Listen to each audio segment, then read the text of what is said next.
Some of you may already know that a huge Chinese conglomerate company called Shenzhen Global eGrow copied my asylum coat design and started selling it about November of last year, which was a shock and not a pleasant thing to hear. One of my followers sent me a DM on Instagram, and she screenshot a picture of this, although it didn't look like this in the picture. It looked a lot like my design. You know, they'd copied the photo almost exactly and it looked like the exact design. This is the asylum coat that they churned out, mass-produced actually, which is such a shame. My whole idea of clothing is that I want things to be treasured and for a lot of work to go into the manufacturing, and for when someone buys a piece and opens it up, that it's something truly remarkable and special, and that you're not just going to throw away in a few weeks' time. And there are only a certain number of them in the world, you know, and we will make them here. Then when someone steals your design and then mass produces it, suddenly all of that care and sort of protection and delivery of your precious garment is stolen. You know, it's out of my control. I don't know who made this. I don't know how much they were paid. The carbon footprint, you know, that has, you know, shipping this around the world, the thousands that have probably been made, and by whose hands, we don't know. And they were probably severely underpaid, because this cost around £20, I think, delivered, and that wouldn't even cost that wouldn't even cover the materials of my design. So you just have to worry. It's worrying what corners have been cut. So naturally, I had to buy my faked design. I wanted to make this video so that I could kind of take back a little bit of control. Because I can't sue this company. You know, I'm a tiny designer. There's 4 of us on the team, and we're sort of a small, organically grown, independent company, and I don't have the means. I don't have thousands of pounds to confront this company, because their turnover millions of dollars a year. So I've got no chance, unfortunately. So in order to take back a little bit of control, I want to show you what a £20 jacket looks like and what a £200 jacket looks like, and why those price points are different. Some people are probably wondering, oh, surely if they can make it for £20, then why aren't you? Well, that's why I bought it. I wanted to show you the differences between the real deal and the, I don't know what we should call it, like the Cookie Monster version. Okay, so let's go through some points that I would like to discuss. First of all, I think the obvious one may be the fur. So, as my assistant aptly put it, it does look like Cookie Monster fur, and that's because it's fun fur.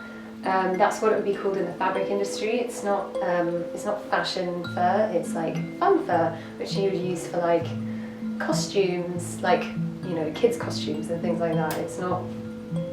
It ain't special, and it's very cheap. And as you can see, it hasn't really survived the journey to my studio, because it's just looking on its last legs already, and it's brand new. Oh my god, look, it's melting. The faux leather. Which I think this is a really obvious one as well, but just the difference in quality. I spent a long time looking for, well, I do spend a long time looking for fabrics that are quality, that feel luxurious, but aren't animal-derived fibres. And I don't know if they spent that long looking for this, because it looks a little bit baggy. It's definitely PVC. It's definitely very sweaty. The sleeves are completely unlined, whereas mine are lined from sort of the elbow downwards in a soft suede. I spent a long time looking for a faux leather fabric that is also eco-friendly. The reason why I'd be looking for eco-friendly is because most PVCs are not, and they release harmful toxins into the environment, which is not great. But then people that don't want to wear leather, they still would like to have an option that is not harming animals and not harming the environment either.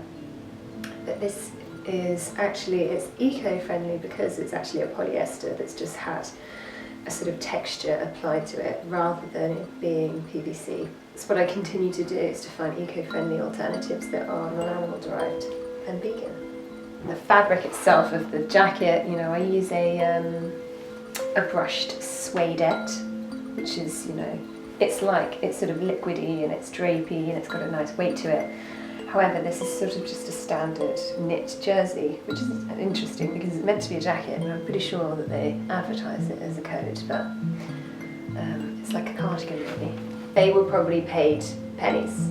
They were paid pence to make this, probably. You know, if it cost £20. The thing is, there are people that cannot afford to buy my jacket. They can't afford to spend £200 on a jacket. There's nothing wrong with that. But there's a problem with people exploiting someone that can't afford very much for a jacket, someone that could only spend £20 on a jacket, and them thinking that they're going to get what's in the photo, and then something like this arrives. That doesn't seem fair on anyone, the person who made it and the person who bought it. So the only people that do well in this situation is obviously the multi-million-dollar company that's churning this stuff out. And so much of it is like this on these websites, you know, Rosegal, Zaful, Romwe, all of these Chinese-made fast fashion that costs next to nothing. I mean, it's hardly surprising that it turns up like this, but then I know about how much things cost to make. I know that other consumers, they don't realise, they don't understand, and that they wouldn't think about the ethics or the manufacturing when they buy a garment. They just think, great, I got a bargain, or this is something I can afford, brilliant. But when you break it down, when you figure out how much fabrics cost and how much manufacturing costs, and you know, the labour of the people in the studio and the packaging, all of this stuff, when you add it all up and pay someone a fair wage, that's how I end up with a price point of £200 for my jacket. So it's not, this jacket isn't £20 for no reason, you know, there's a story behind that. So that's kind of what I wanted to explore and discuss.